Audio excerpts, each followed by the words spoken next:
you talk to him, he's probably encouraged you at some point in time.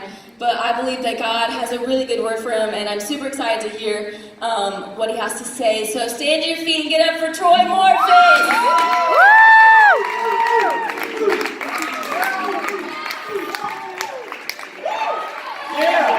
Yeah, the crowd is so hard. Yeah, all those things. So first and foremost, give it up for staff. They're doing amazing for all of us, and they do so much to just pour out to us in everything that we do. So you can go ahead and sit down. Man, today's finals. There's no one here. Why? Did all of your classes get canceled? I mean, I know Courtney's did because Courtney's amazing. But, I mean, that's just awesome. But anyways, with finals, I was always told when people have big tests and stuff during certain times of the years to avoid hard topics. Why would you ever avoid a hard topic? Amen, Troy. Like ever. Thank you. So I want to introduce you to some people that most of you probably know.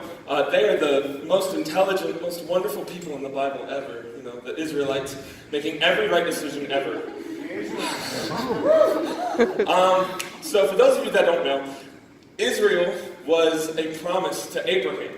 His descendants would outnumber the sands on the earth. And these descendants are going to do amazing things, and they'll have this land flowing with milk and honey. And through all of this like horrible stuff, being sold into slavery, being at the very, very bottom of all of Egypt, being a prisoner and a slave, this guy rises up and becomes second in command of Egypt. And for those of you that don't know, during this time, Egypt was segregated into these kingdoms. And one kingdom in particular gained strength and power because during 7 years of famine, they were the only ones that had any food because of God's gift to them. Now, doing all of this, he makes a name for himself. But he dies because we don't get to live forever. And Pharaoh forgets about him and then moves on and says, no, all those people, those Israelites, we're going to oppress them and we're going to make them slaves. And God goes, that's fine. I'll bring them out of it. Whatever you do, I will bring them out of it. It doesn't matter. So God does it. Moses is born. 40 years later, he goes off, raises sheep. 40 years later, he comes back and he frees them. It's a mass exodus out of Egypt. They cross the Jordan on dry land, not the Jordan, the Red Sea on dry land. And the armies of Egypt come behind them and are washed away by it. That's how powerful he is. That's what he does. The plagues knock down a different god of Egypt with each and every one of them, showing his power, showing that your gods are so meaningless to me, I can knock them down without trying. That's how powerful he is. All of this happens. They go to Sinai. They go to the edge of Canaan. All of this happens within 2 years. It's living memory. It's not a forgotten thing. There's not enough time to forget all of that. And they send 12 spies for 40 days into the land of Canaan. And they come out. 2 of them are saying, we got this. We can do this. Our God is on our side. Look at all he's done. 10 of them are saying, we can't do this. Our God's not big enough. 10 people sway the minds of 4 million. And for 40 years, they wander in the desert. That time of wandering in the desert and a little bit after it, they spend all of this time just focusing like, God can't do this, God can't do this. They're seeing a cloud of dust turn into a pillar of fire at dusk every single night. They see manna fall from heaven. They see quail from the underbrush and water spout from a rock. And they're saying, our God isn't big enough? For real? Like, are you serious? God's not big enough, yet he does all of these things. Okay, that's fine, whatever. Moses goes, fine, you can spend 40 years. I'm going to go to the promised land after I spend these 40 years dealing with you people. That generation dies. It's what has to happen. Time marches on. And they get to Canaan again. Moses has died because God has told him he's not allowed to enter the promised land because of a mistake Moses made. He gets to see it from a cliffside, That's about it. That's as close as he gets for a couple thousand years anyways. Finally, a leader rises up. His name is Joshua. Joshua comes up, and he's got some walls in front of him. He's got big walls. It's a town, a city called Jericho. These aren't walls he built. These aren't mistakes he made. They're the mistakes of the people that came before him. These are not the mistakes that he is at fault for. These are the mistakes of a generation that came before him and said, our God isn't big enough, when Joshua himself said, no, our God is. Joshua and Caleb were the only two people who said, no, our God is big enough. So what happens? What is it? Because Israel knows that God lives at the top of the mountain and knows that his promises are good, so why do they constantly do this? To be honest, I can't tell you. I don't understand it. They see all of these promises. They see God's goodness every day, yet they constantly choose to do the wrong thing. Man, don't that sound familiar? They know what's at the top of the mountains. They know that in the valleys it sucks, but that's where growth happens. I'm sure some of you have heard that every day this year. I know I have. Every single day. The mountains, that's where the Spirit of God resides, and he's got all of these things. And then the valleys, that's where growth happens, and we're pushed and pulled. What good are those when you have walls standing in your way? Mm-hmm. For real. I can go to the top of the mountain and I can experience that, but if I'm looking at God through a brick wall, I'm not exactly seeing a whole lot. That's right. These walls are standing in front of a promised land. But more than that, those walls are encapsulating someone. Mm-hmm. Rahab, a prostitute. She is there with walls surrounding her. She can't get out. She doesn't know how. She's made some bad decisions. She's had bad decisions made around her. That's life, and it sucks, and it's not fair. Both of these people have walls keeping them from the promises of God, but they choose to deal with it in different ways. Rahab invites two spies in, abandoning the city that abandoned God, letting down a red twine, making sure her house, her family is never destroyed. Mm-hmm. And what does Joshua do? God says, I want you to walk around these walls. I don't want you to touch them. I don't want you to take one axe. I don't want you to take a sledgehammer, a mallet, anything. I want you to walk around them, blowing trumpets and screaming. Because if you do that, and by the way, how nuts would they look to the Jericho Knights? Whatever they would look, the Jericho citizens. These people keep walking around the walls, and we're not sure what to do. Are they breaking anything? No. They're just walking. They're carrying some big golden thing. Sure, why not? I mean, what's that going to do? It's not like they're going to knock it down in 7 days. I mean, they kind of do. Anyways. So what happens? They walk around these walls, and in one moment, they give a great shout. They blast these trumpets, and the walls become dust. Amen.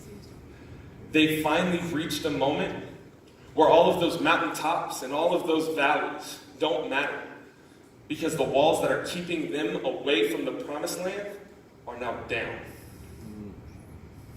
How much of what we're promised is being blocked by a choice we've made, is being blocked by a wall we've built, is being blocked by a wall someone else has built for us? Mm-hmm. How much of it? And how often do we look at that wall and go, I'll deal with it later. That's hard. That's really hard. I mean, I just got out of a meeting with Pastor John, and for those of you that don't have meetings with Pastor John, I really suggest you do. And every time we have a meeting, it's really funny because he goes, so, like, what are you dealing with? This, and this is why, and this is why, and, well, that's because of this. And he goes, so what are you going to do? And I go, this. And he goes, so you know what to do, you just don't want to do it. Basically. I mean, it's hard. Who wants to do what's hard? It sucks. You got to work. You got to do something. Come on. I don't know about you, but when I let God do all the working, it becomes a whole lot easier. Amen. I mean, it's so easy. God doesn't want to just come in and kick down the door. As probably one of the greatest quotes ever, God's a perfect gentleman. He's a perfect gentleman. He doesn't want to walk in and kick down all of your doors, break down all of your walls. He wants to give you the strength to do it. Mm-hmm. He wants you to walk into the promised land. He wants you to do that. He doesn't want to drag you kicking and screaming. He'll do it. Don't think he won't. Amen. He'll do it. Trust me. He'll do it. How do you think I got here? Amen. I mean, for sure, it was not like, oh, yay, I'm going to be at college. Yay. For sure not. Oh, man, I didn't even get that on video. Every single moment. I don't want to be here. I don't want to do this. Are you kidding me? Everything they do, they're going to make me eat peanut butter and jelly sandwiches? Unacceptable. Unacceptable. How dare you? I want my bread or my peanut butter. I will eat one or the other. I don't want both, and I for sure don't want jelly. How are you going to make me do this? I don't know who he is. I hate jelly. Don't even get me started on pickles. There's a story there. I have all these little walls in front of me. But man, what about that big one? I don't want to deal with my depression. I don't want to deal with my anxiety. I don't want to deal with my issues with family. I don't want to deal with my issues with God. It's way easier to live this life where you go, man, these mountains and these valleys, they're rough. And I get to see God on them when you're looking at them through a peephole. Because you won't tear down these mountains. Walls, sorry. It's harder to tear down a mountain than it is a wall. But regardless, I mean, sometimes you got to do that too. Sometimes the peak of a mountain is pretty unattainable, isn't it? You start kicking the mountain down, they'll crumble like walls. Isn't it faith like a mustard seed that moves a mountain? Come on. How much of that faith are you using to break down some walls? I don't know about everyone in this room. I don't know every struggle all of you face. But I'll tell you struggles with addictions, those are pretty big walls. I'll tell you struggles with family that you live with, those are pretty big walls. I'll tell you struggles where you look at God and go, how dare you do this to me? How dare you put this path in front of me? Psalm 77. How dare you, God? How dare you? It's constantly through that passage, Psalm 77. I can't believe you've done this to me. I can't believe you've brought me here and you left me here. And God's sitting next to you going, I don't know what you're talking about.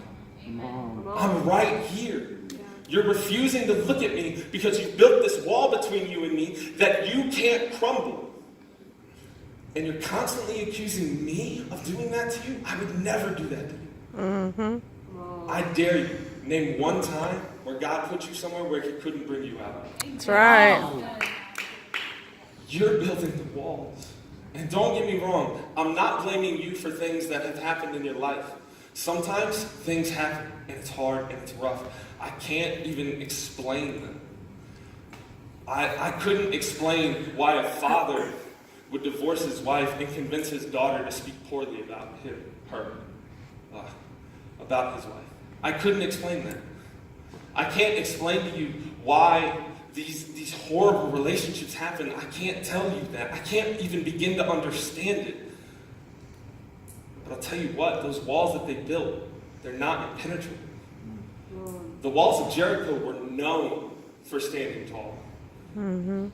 God brought them down in 7 days. Not because he couldn't do it in one, but because he wanted to see the dedication of the Israelites, who at one point said, our God's not good enough. Amen. Who said, our God does not stand taller than these giants. Those giants were dwarfed by the walls. God had to bring them down. Not to you. I got a big head. Mike's don't like Yeah, you do. That's my mom, by the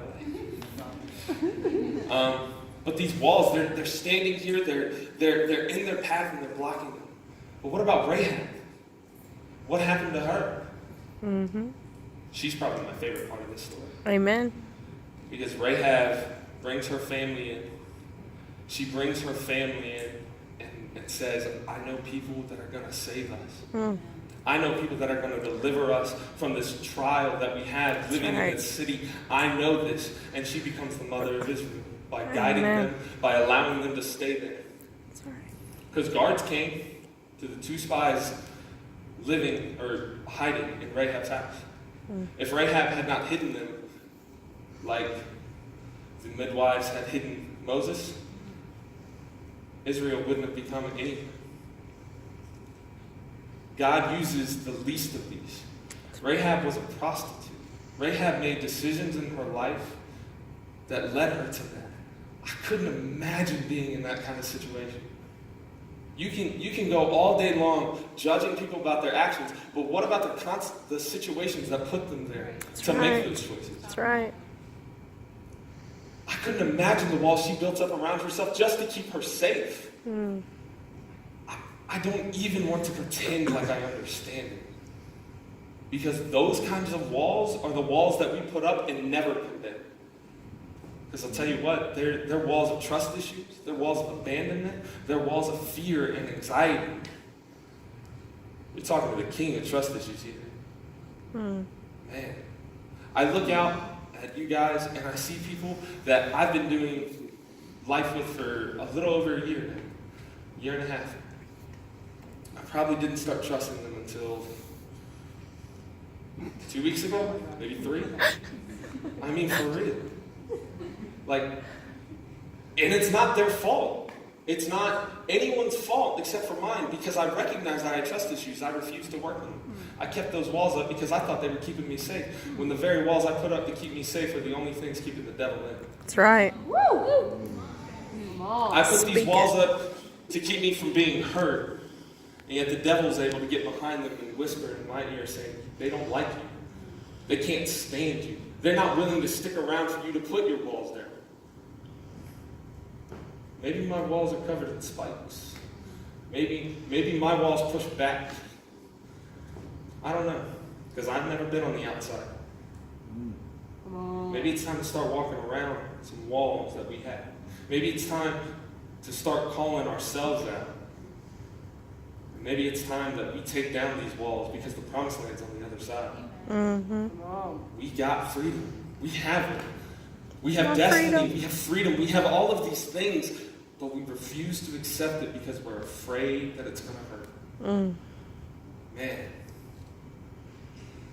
I don't fully know the traditional students that well, but you leadership students, it hurts, don't it? It hurts going up and coming down, tearing down these walls. It sucks. We're about to go on this adventure as leadership, but then traditional students, you guys are about to start Christmas break, and then we join you in about 3 days. I don't know about you, but all of a sudden being in this environment constantly, day after day, worship, chapels, all these things, and then being removed for 4 weeks. That's pretty rough. That hurts, because you're not around all your friends. You're not around everyone. You're not doing the same thing day after day, keeping the same routine. That's a time where those walls get bigger. That's right. What if instead we chose to knock them down? Don't get me wrong, I'm not saying you can't knock them down today. But sometimes it's a process. Sometimes walls come down like Jericho, they become dust in an instant.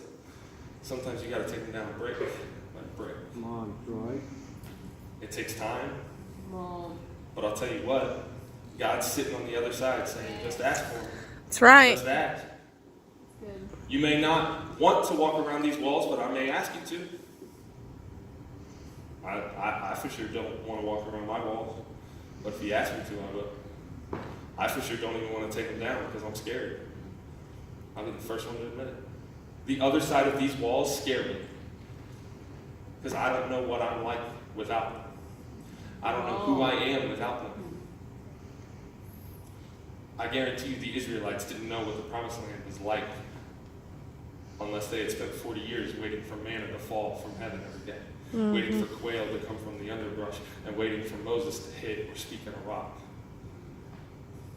Our water, our bread, and our meat come from God. But our ability to obey comes from us. That's right. Maybe it's time we start walking around some walls. God, I thank you for this day, and I thank you for each and every day.